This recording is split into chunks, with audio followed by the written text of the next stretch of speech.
You are a teacher naman po, di ba? So at the time of apprehension, ay, saka mayroon pa pong problema.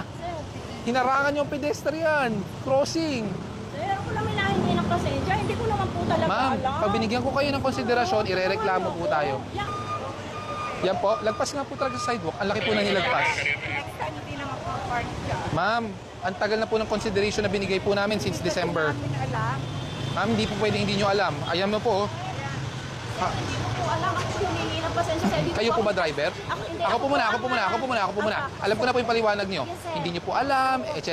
Opo. Then again, coordinated po to sa barangay. Hindi po lang trabaho to. This is your responsibility also to know na you cannot obstruct the sidewalk. Okay. Opo. Hindi nyo po alam na, ito na, tama na po to eh. Opo. Bakit nyo nilagpasan? Opo. Hindi ko po alam. Opo, pasensya na ha, kasi lagpas na po tayo sa 5 minutes. Wala naman akong idea. Wala dito yung... May lisensya po kayo?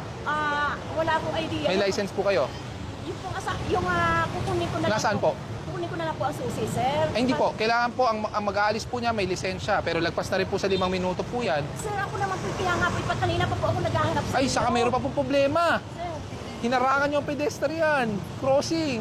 sir, ako naman hinahingi ng pasensya. Hindi ko naman po talaga Ma'am, alam. pag binigyan ko kayo ng konsiderasyon, irereklamo po tayo. Yakayin lang po ako, pinag-nga. Ay, hindi po. sa inyo. Ma'am, kami po marereklamo. Gagawin ko. Sumama na lang po kayo. Saan po? Sa impounding, pwede naman po ma-release po kagad yan. Ano naman po na... Ma'am, I hope you understand, ha? Pag kayo pinagbigyan ko, irereklamo po kayo ng kapitbahay nyo dyan.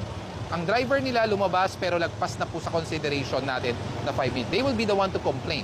And if they complain, itutulak ko sa inyo yan. Kunin ko lang po ang susi. Tawagan ko ang asawa ko. Kahit kunin niyo po yung susi, Tawagan ko yung asawa matotoo pa ko. rin po yan dahil hindi naman po pwede kayo mag-drive nang wala kayong lisensya. Sige na. Sige po, Ano ba, tawagan- bakit di niyo pa tawagan inumpisahan? Hindi. Wala naman. Tawag na naman muna po. 2,000 na unattended. You are a teacher naman po, di ba? So at the time of apprehension, once na dumating ang enforcer, wala pong driver, it's already considered unattended. Unless na lang may dumating pong driver na habang sinusulat yung ticket, nabigay ang lisensya, eh wala po eh.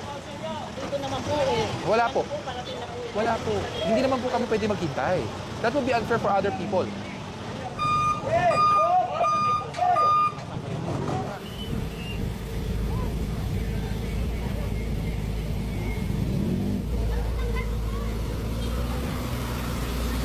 Yes po.